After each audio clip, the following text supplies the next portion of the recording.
It is your Classic Metal Show right here on the ClassicMetalShow.com. And if you're any kind of a metal fan at all, you certainly know that song. That was Sinner by Judas Priest, and that song, of course, featured the blazing guitar of this guy on the line right now. He's got a brand new book called Heavy Duty Days and Nights in Judas Priest. It is, of course, guitarist KK Downing. KK, how are you, man? Hi, Chris. Good to speak to you again, sure. buddy. And thanks for giving me a chance to say hi to all of the Classic Metal Show listeners out there. Absolutely, man. Well, KK, I right off the bat, I will tell you up front, I literally got the book on Sunday, so I am not all the way through it. So if I ask anything that's in the book, just tell me you got to buy the book, because I don't want to make people not buy the book. But I have to say, no problem. What I do have to say is this book is. Everybody comes out and says that they're going to write a book that's going to, tell the other side of their band. And you really have told the other side of Judas Priest. Judas Priest, at least to me as a fan, has always seemed like a band that was almost secretive in a way. I mean, you guys really never were a tabloid band, and you never were, it really seemed like any problems that you had, which from reading the book seems like there was a lot of turmoil going on, but you guys really did a good job at just kind of keeping that quiet for the bulk of your career. I have to ask, man, was it just time for you that you just got tired of holding things back, or what was the reason that you decided to release so much information that fans, maybe wanted to know, but, were not entitled to know? Yeah, I think, obviously, you've pretty much wrapped it up there, Chris. I mean, we have obviously been pretty discreet as a band, as a good working outfit. We were kept very busy, being very prolific, Priest, putting out albums, tours, pretty much relentlessly. And so we were kept busy, but obviously, with all relationships, whether it's one-on-one relationship or whether it's a family relationship or, or a business relationship, there's always going to be certain elements, as one would expect, really, in a long-term working relationship. And not to say that anybody's right or anybody that is wrong about how they go about things, but my story is just from my side, really, and I think that obviously since I quit the band in 2011, I remained pretty discreet, and I wanted it that way out of respect to my and I must make that point, irrespective of whatever's happened, is happening or will happen. Mm-hmm. My ultimate respect for my bandmates, we shared a life, a career, and and everything together, really, and we were successful, and I think we can all be immensely proud of what we achieved. I guess the main thing is it just seems a little bit disappointing that there seems to have been a little bit of respect gone out of the window here and there, I think, really, and it's not really what I expected or wanted, but obviously nowadays with the internet, obviously a few years passed, a few things were said on the internet, things get out, and you think, well, that's not really fair, not totally kosher, and I think that, sometime last year I was prompted by Mark Eglinton, obviously a very good book writer, very prolific guy out there, to do a book. And I thought, what, I think, it's time for me to try an attempt to fill in the gaps for the fans, the media, and everyone, really, answer the unanswered questions. And so I decided to do the book, but that's not the only reason. Just to finish off, Chris, I wanted to give people an insight into my upbringing as a kid and stuff like that, and tell the story how I kind of morphed and transpired, from what I was, what it was like as a kid, to get onto the world's biggest stages, and I thought that would be quite an interesting story to tell the readers also. So I hope everyone manages to check it out and enjoy the book. Sure. Now you brought up your childhood, and it always fascinates me when I read books by guys that have made it at the highest level, like obviously you have with Judas Priest. It does.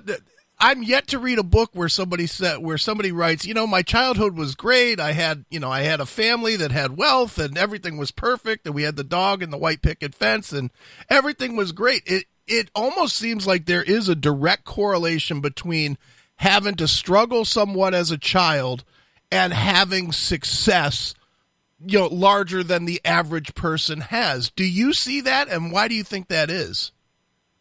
Yeah, well, I think it's a story, people like myself, really. I'm thinking, I look back now, Chris, and I'm thinking, how the hell did I manage to do that, Right. when things were so much against me? I should probably be doing 1 to 70 years behind bars, maybe, or something. I had that type of upbringing. It was, there seemed to be no hope, really. But the story I tell is the fact that it was a hopeless situation, and I had to get away. I had to go. I had to, take the bull by the horns. And Sure. And that's why I thought that I know for a fact, like you said, so many people, had it rough out there, and people have got it rough. So, don't take my advice as gospel if anybody's out there in that situation, but my advice would be don't stay in there thinking it's going to get any better, because it probably won't. Right. The better route is do what I did. And if you have to sweep the streets or clean toilets, wherever you have to do, just get out of that, because it's not a healthy situation. You need to get out and get normality around you, people that are relatively normal around you, and the thing is, just be willing to work hard, and you'll find a way, and of course the story goes on. I found music, which was really my religion, it was my salvation, and Sure. And it's quite something, and it can be something else for other people, but you're never going to find that if you stay in the quagmire that you're in. If you're in a bad situation, for me it was my home life, Mm-hmm. with my parents and all of that. That was my prison sentence, so I had to break free. For someone else it might be different, but the story's the same, really. Get out of whatever bad relationship you're in, and just because what price freedom, so they say. Hello? Chris, yes, oh, there I'm you still go. here. It just went quiet there. Okay. Well, KK, moving obviously forward to the band, Judas Priest, arguably one of the top 5 biggest heavy metal bands of all time. It's not like you were in a successful band. You were in a mega successful band, and you've played in front of hundreds of millions of people, and people love the records, and you know the story better than I do, obviously. Were there times in the band's history, though, where the fans considered the band to be doing absolutely great, but you yourself were torn, where you weren't happy with the music that you were putting out, even if it was successful? Maybe to you it wasn't as successful, or maybe you didn't like the way tours were going, or something like that. Were there times like that for you? Yeah, well, I think the thing is, Chris, that maybe it's just about me, and it's something that the way that I am, I like everything to be as good as it can be, and Sure. as correct as it can be. And, and so it's the same story, I guess, in a partnership. You know, when you're a team member and team player, you know, you have to. There has to be. You know, I'm fine as long as everything's democratic. You know, and that's the way of the world. You know, if we're five guys and you're outvoted 3-2, I will respect that and go with that, you know, as long as there's equality. But, you know, inevitably in relationship, it's hard to get everyone to respect that democratic vote, that everyone's vote is equal. It's so difficult, and that's something that does grate on me, you know, when some people might think their vote is worth 2 votes, if you know what I'm saying. Right, sure. We've all been in that situation, I'm sure, where some people think their vote is more important than yours. Well, I'm sorry, but, you know, one person, one vote, end of story. You know, that's the way it needs to be. And so, you know, if there's an imbalance, then it creates tension and unwanted aspects that creep into the game, really.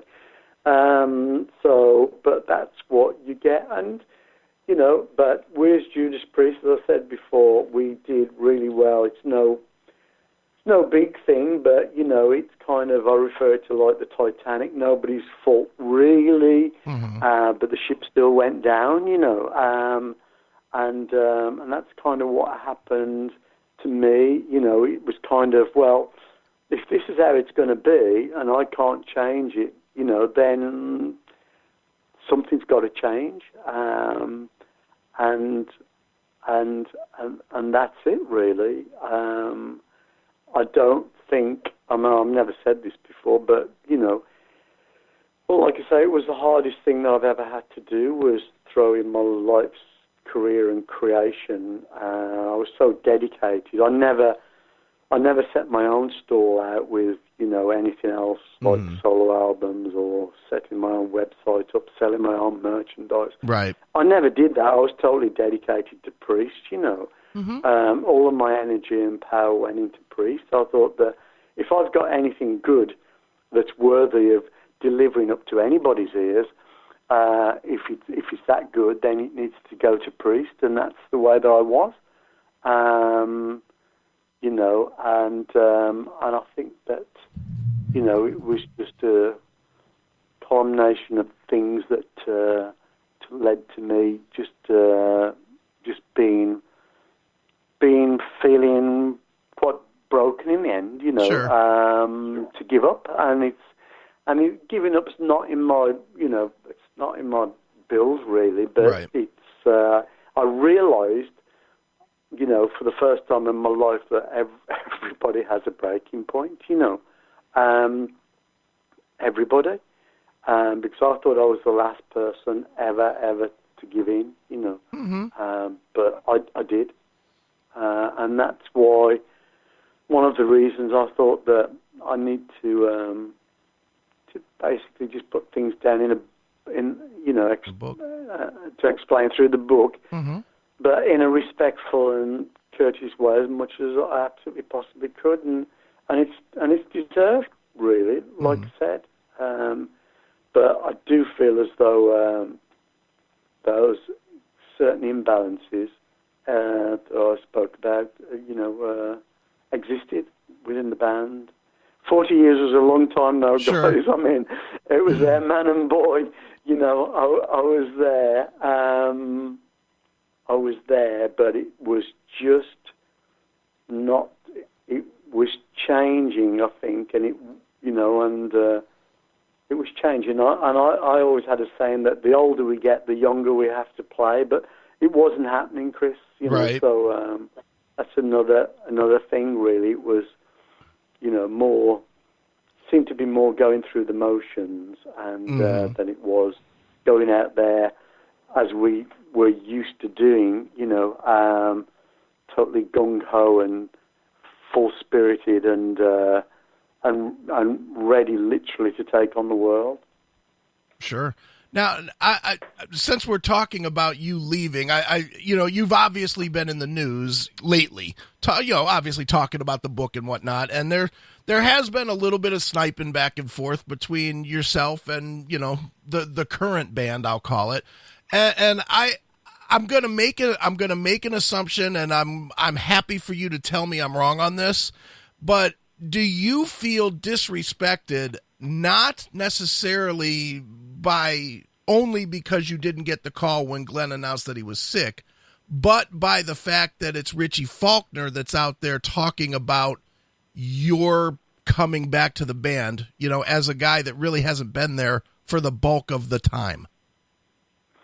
Yeah, I think a lot of things that have been said really have kind of gotten under my skin a little bit, because the thing is, I'd like to point this out, that if anyone picks up the, goes on the internet, let's say, and goes to Blabbermouth or somewhere else and sees a photograph of me with a headline comment, it's not me ringing in and say, hey, Blabbermouth, print this because I want to say this. It's just those guys picking up on an interview that I'm doing, or, sure. Or picking up something from, my own website. They just pick up on things and make a headline which causes a reaction from the other side, and that's the way the media works. Mm-hmm. I haven't done anything since I quit the band, except that I did make a release for my own Facebook and website, obviously to fans that obviously stay with me and have mm-hmm. supported me, and it wasn't the media that picked up on that particular thing that I said. It's quite simply that, an innocent comment was made in something that I released to my own Facebook, and the other guys in the band picked up on it and sort of went to town on it. I'm thinking, whoa, this is, strange, and I don't quite get it, what all the defensiveness was about, really, mm-hmm. But certainly, like I said before, I've never said anything. I mean, I've seen Richie play. He's obviously a very good player, mm-hmm. Richie. So I was disappointed that those guys seemed to have, picked a look-alike, with right. Richie, with the long blonde hair, the same, with clothes like mine, mm-hmm. guitars like mine, and all of that. I kind of had an understanding of that, and I suppose in a way it's a compliment, really. But I thought, in all fairness to Richie, to go out there and have this opportunity as himself and as his own person, I thought would have been better for him. Sure. But I think it's off the mark, really, for Richie to make comments about me. He's playing my songs and my riffs and all of that, and it's a great opportunity for him, and I think he'd be best to leave it there, really, until sure. we eventually get to have a meet and a chat, and maybe we can have a beer together, and it's all good, mm-hmm. Because I don't want this to continue the way that it is, I would like to go forward, whatever's happened, and as you'll see, when you get to the end of the book, I have maintained that level of respect to everyone. There's just, obviously, a lot of things. I think there's a lot of things in the book that I think fans will, there's something to laugh about, something sure. to cry about. There's all kind of, hopefully some interesting things, that are completely innocent. They're just, tales of on the road and, the tales of the unexpected and things like that. I think people will find that, hopefully, it's quite an entertaining read, Sure. And that's it, really. And of course, I guess the thing is, because time's not exactly on our side, mm-hmm. We're all moving up there now in age. In fact, we're already there. So if you don't put it all together and put it into words now, next year you might never get a chance. You never know what the future holds. Sure. Definitely. Now, KK, I want to go back quite a few years, actually, at this point. I write books as well, and I'm writing a book right now. It's interesting coincidence. I'm writing a book right now on Turbo, and just because, to me, it's one of those fascinating releases that really people either love or they hate. There's nobody that ever says with that record, yeah, that was okay. Everybody's like, oh, I love it or I just dislike it, and fair enough on that. I'm curious for you, the record is a very, very different record. And I did read the chapter in Heavy Duty on it where it makes sense. A lot of it makes sense now that it was so much more up because you guys were, out in Nassau and, having a lot of fun. So, but when you look back at it now, do you look at that record and say, man, that was just a shift that maybe we shouldn't have taken because it was so drastically different from everything you had done to that point? Yeah, I think first and foremost, I think everybody listening will totally agree with me that the 80s was a magical decade, Sure. know. And so when we planted right in the middle of the 80s, there was such a good feel factor, everywhere with everything, and particularly in music, because it seemed like that all of us fans of rock and metal, we were always struggling to make ourselves heard and to be accepted, as a seriously great genre of music. But by the time the mid-80s come, I think we were there and we were kind of celebrating. It was a celebration, and we'd got to where we needed to go to because, we had incredible things like the US Festival in San Bernardino, the biggest festival ever put on. Sure. With hundreds of thousands of people, and we had obviously the Live Aid in, and we had and it seemed like every week, doesn't it seem like at least once a week there was great shows rolling through every town. Right. Certainly in the US, great shows, great bills were coming to your town, and I was a part of that.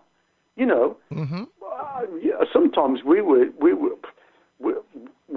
get to a city, and Van Halen had just played there 2 nights before, I'm thinking, shit, I wish I could have caught that show, So it was very good. So I think we got caught up in all of that as well, the fact that there was a feel-good factor, and it reflected in what we were doing musically, and it was like that, and so the Turbo album came about, and originally, essentially, we had material pretty much for a double album. Right. But we had a lot of it that was obviously essentially the Turbo stuff, but we had a lot of darker stuff as well. So there seemed to be kind of a conflict and the continuity wasn't there. So I think eventually we just thinned everything down to make one album that had a very good, continuity about it, and it really was an album that depicted the sign of the times, which was the mid-80s. Sure. Which was upbeat, it was fun, it was big hair, groupies, whatever. We celebrated spandex had just gone out the window. Right. In the early 80s. So there was lots of things to be happy about, I think, and, can I use the word happy in metal? Sure. I think I just did it, and I think that's kind of what happened. But we went out, we did the tour, it was very successful, a lot more ladies in the audience than we'd experienced before, whether we gained some fans and lost some, but it was a very successful tour, and the album was successful. But for me, I can't denounce any of the albums that we've ever made because, as I'm saying about the Turbo album, it's very, very, each album is very an important part of me and us at that particular time in our lives and our careers. Sure. Now, let me ask you about one song in particular, the song Reckless, which, from what I read in your book, was actually asked to be used in a movie, and you guys kind of were like, nah, you didn't want to do that because you were afraid it wouldn't do well, or maybe not the song, but the movie wouldn't do well, and it would reflect poorly on the band. Do you do you stand by that now? And with that, do you regret doing Johnny Be Good, a little bit later for the same purpose? Yeah, quite simply, the story goes, we were given that opportunity. Everyone was doing a very good job, our manager and our record label, to get us that opportunity. But the problem was, none of us knew who Tom Cruise were, and none of us knew what the budget was for them. We were so kind of engrossed in finishing off the Turbo album, to be fair. Right. And we'd actually kind of compiled the record, so it was late in the day, And I think Glenn and Jane from our management office went down to meet the producers, and they wanted that particular song, and but the guys said, well, we've kind of compiled the album, really. We didn't know whether it would be successful or not. But didn't have much to go on, really. Right. At that particular time. So the guys offered up several of the other tracks that were kind of left over. Would they like to use those, consider those? And they were left with them, but they passed on that. And so that opportunity was gone. As I say, it wasn't, it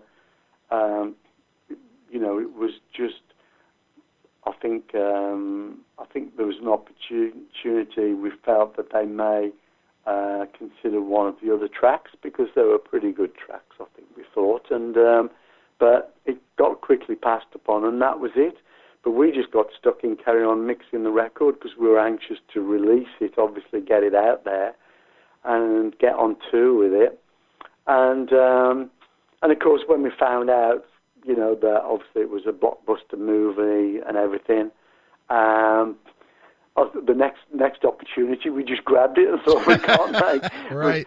Let's do this, I wasn't particularly enthusiastic about doing an old blues classic at all, far from it. But I thought, people were saying, it's Michael Anthony Hall, he's going to be the next big superstar and all that. So we had a bit more to go on, but obviously it didn't make the grade. But that's it, no big deal there. We, I think we did get a song on Bride of Chucky, which was pretty cool. Right. No doubt. Well, KK, I could talk to you all day long about this, but instead I'm going to read all day long. I'm going to read the new book, Heavy Duty, Days and Nights in Judas Priest. It is an eye-opener, to say the least, and people should definitely check it out. And so, KK, as a tradition on the show, we always let the artist pick a closing track, basically from their career. Maybe tell us a quick story about it. So what would you like us to wrap this interview up with? Well, that's a pretty good one. I could have chosen Reckless and give you the story. I think that I'm happy to go back to the roots, really, where I think that metal really was consolidated for the first time certainly in my life, and that is British Steel, I think, mm-hmm. And I'm not sure how much I talk about the album in the book now, but I think obviously for the first time the band, was completely in leather and studs. We had a great name for the band. We had a really good record, in the British Steel album, and the album cover was great with the razor blades. And, sure. And for the first time in Priest's career, I think that everything completely came together as it probably should have done a few years before. But that is evolution of music as we know it. So, like I say, that album stays pretty close to my heart. So I'm happy for you to play anything off there, whether it's Breaking the Law is absolutely fine. I'd just like to go out on a high there. I think with something like that would be great. Chris, if you could spin that one. All right, then we'll do it right now. It's Breaking the Law. It's Judas Priest right here on your Classic Metal Show.